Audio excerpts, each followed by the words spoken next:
Hello, my name is Margaret Adele, and I am doing something different on my channel. So earlier this year, I sent out an announcement that I was kind of stepping back from my booktube channel just a little bit. I didn't intend on giving it up entirely, and I have still posted a little bit, but I mentioned in that video that I had found joy in a different hobby, and I wanted to chase my joy instead of forcing myself to treat booktube like a job when it wasn't. And that hobby was Dungeons and Dragons. Early in January, I was scrolling through sea shanties on TikTok because that was all the rage at the moment, and I discovered the Dungeons and Dragons and LARPing side of TikTok, and through there, a Dungeons and Dragons Discord server. There's a ton of these all over the place, and I really fell down the rabbit hole.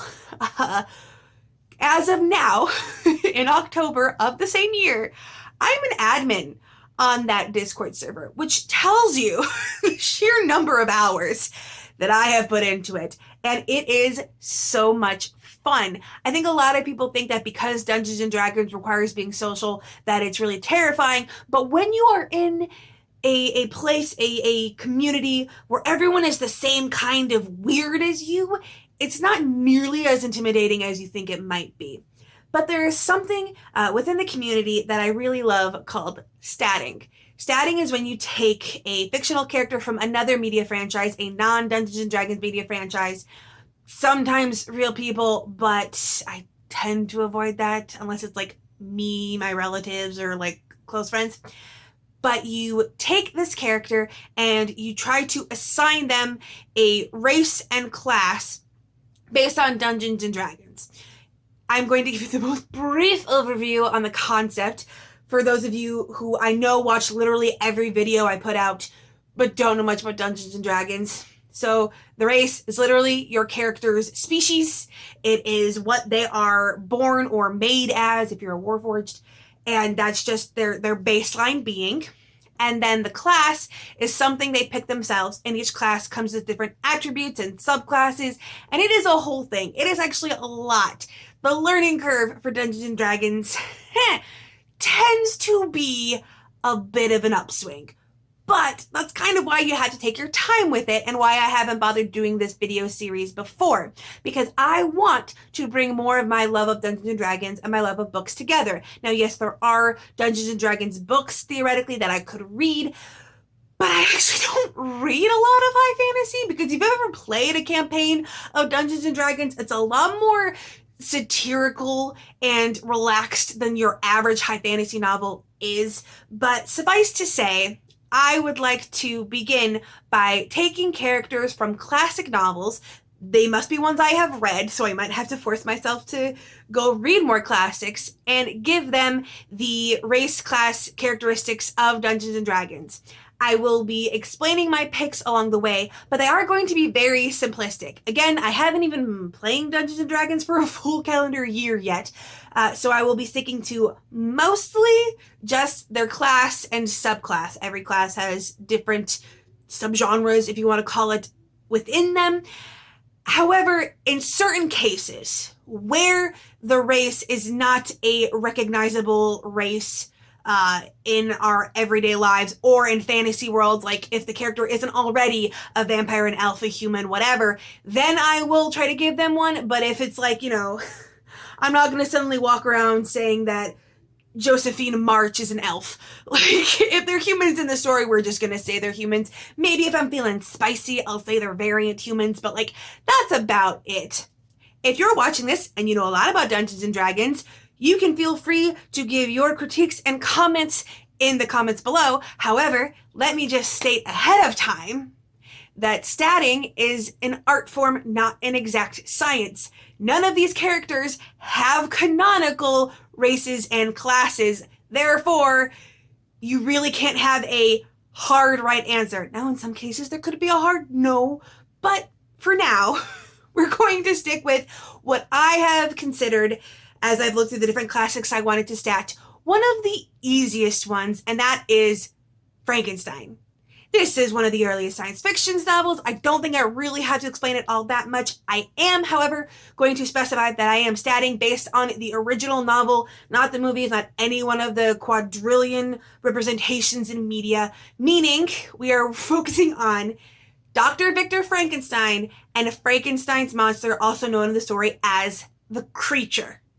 Not anything else, not the green dude with the bolts coming out of his neck, because as all literary nerds know, he never had those. He was actually more like a yellowish dude. Regardless, this book also has very few characters in it. It's mostly the Doctor and his creature and like a couple other side characters, making it really easy for a first attempt. So let's jump right in. So we're going to start with the character that is more plot device than person, and that is Captain Walton. Robert Walton is the ship's captain that first binds Dr. Victor Frankenstein when he is out in the Antarctic searching, and he is the lens through which Victor tells his story. And as a result, part of me was like, do I just want to call him an NPC? Because he literally just is there to get the story out. But then I was like, no, that feels like a cop-out, A.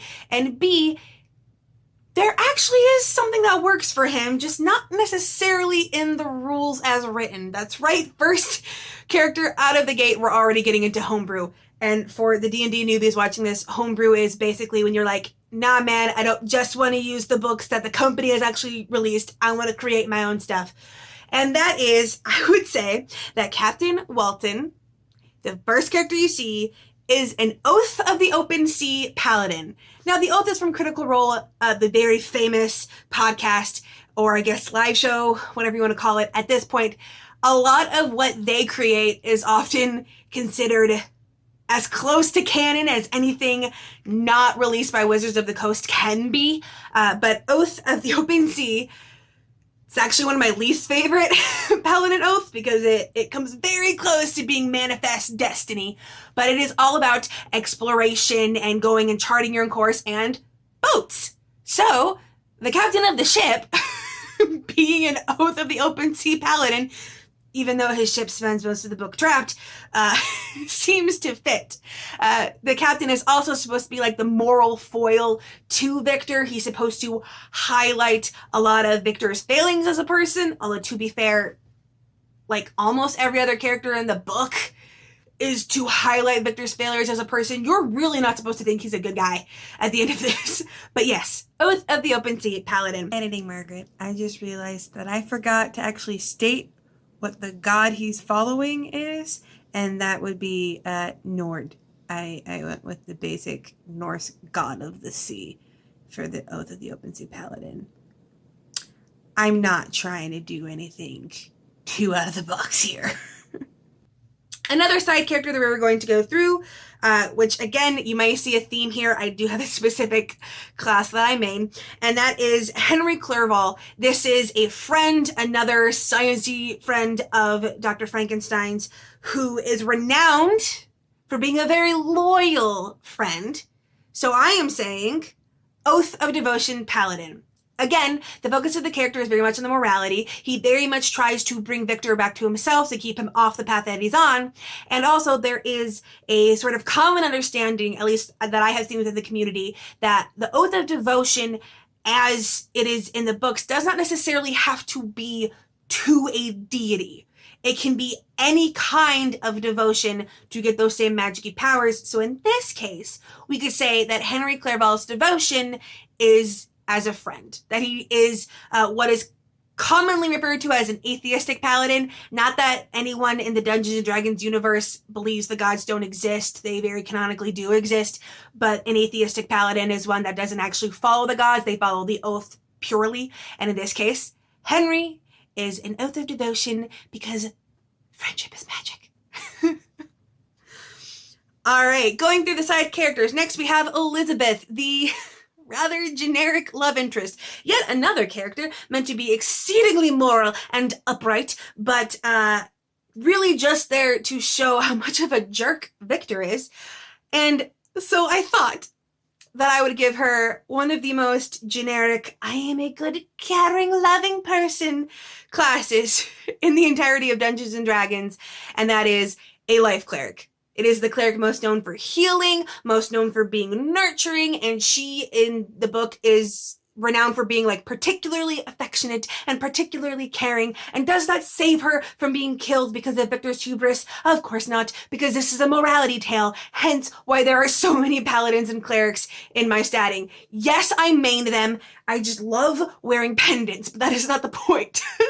All of these characters are meant to be moral stand-ins to describe Victor's failings. I swear that I meant to say the deities in the video, but apparently I gave them such basic bitch deities to follow that I didn't find it important to put down in my notes and therefore didn't say. But I would say that Elizabeth is a life domain cleric to Lathander, you know, a god of a bunch of good, positive things, as she is supposed to be the walking epitome of goodness, as so many female characters in classic novels are.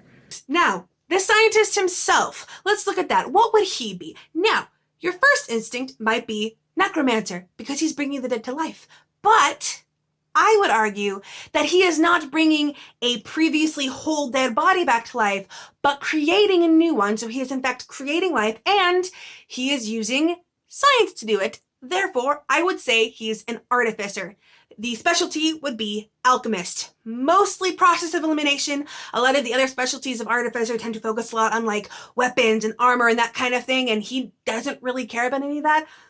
Maybe if he cared a little bit more about armor, people would have been a little bit more safe from giant creature attacks. Whatever. Anyway, he is definitely focused on science, and alchemy also was a really big influence on the original story because basically alchemical text could almost be considered the earliest form of science fiction if people had believed they were fiction. I kind of argue that they're not the original science fiction because people wrote them as non-fiction pieces. However, alchemy is the original science fiction in a way, now that we see it today. But it was a very heavy influence on Mary Shelley's book. Therefore, having him be an alchemical-esque artificer seems to work. And lastly, I know that the actual creature from the Book of Frankenstein has been turned into an actual monster that DMs or GMs or whatever word you're going to use for the head of the table to actually put into campaigns. But in that instance, they usually tend to have very special stats. They're usually a monster to be fought, therefore their stats are above and beyond. However, we're going to focus on the fact that this dude wasn't meant to be a monster. He was meant to be a perfectly normal creature, or I guess normal human, that got away because, again, Victor Frankenstein is just a horrible person. I would say that Frankenstein's creature is a reborn because he was put together artificially, but is not inherently made of non-organic parts like a warforged would be. And also reborn as a whole, as like a race, just encapsulates anything. You were dead, you're here now. Reborn. Like, you could be a zombie, you could be a weird automaton brought back to life, you could be anything and be a reborn. So we're gonna call it that. And as for his class, I would say that he is a barbarian because he goes into rages and he's very strong and he brute forces his way through things. And I'm actually going to say, again, this is a morality tale, Path of the Zealot. A lot of his musings are very, very moral in nature. They are actually focused a lot on higher thinking, showing that this is not just some beastly brute of a creature, which is, you know, the whole point of the original book was that this creature didn't have to be a monster. He could have very easily just been kind of big weird dude. And so all of his emphasis on the morality and the moral wrongness of the world that he's been put into and the moral wrongness of his creator makes me think Path of the Zealot Barbarian. And there we have it. Pretty much all of the main cast of Frankenstein statted. There may be some casual one-off characters that serve more as fodder for the creature to kill than really standalone characters, but let me know your thoughts. I know some people can get really into statting and like start talking like multi-classes and oh, there are 5 levels of this and 6 levels of that, and I'm not there yet. Maybe later. If you are more on the bookworm side of things, which I'm assuming is most of my regular viewership. What other classic novels would you want to see me do this to? I mean, you know, I would love to see what the March Sisters would be, or I already know what Dickens Sowerby from The Secret Garden would be, although the others would be a little bit trickier. Regardless, actually, you know what? No, I know what Colin would be too. Never mind, Epiphany. Regardless, thank you so much for watching this. I would be surprised if this got anything in the way of views. This is such a niche thing to make a video about, but it's just been niggling in the back of my mind for so long. So with nothing else to say, I hope you have a wonderful day and a marvelous tomorrow.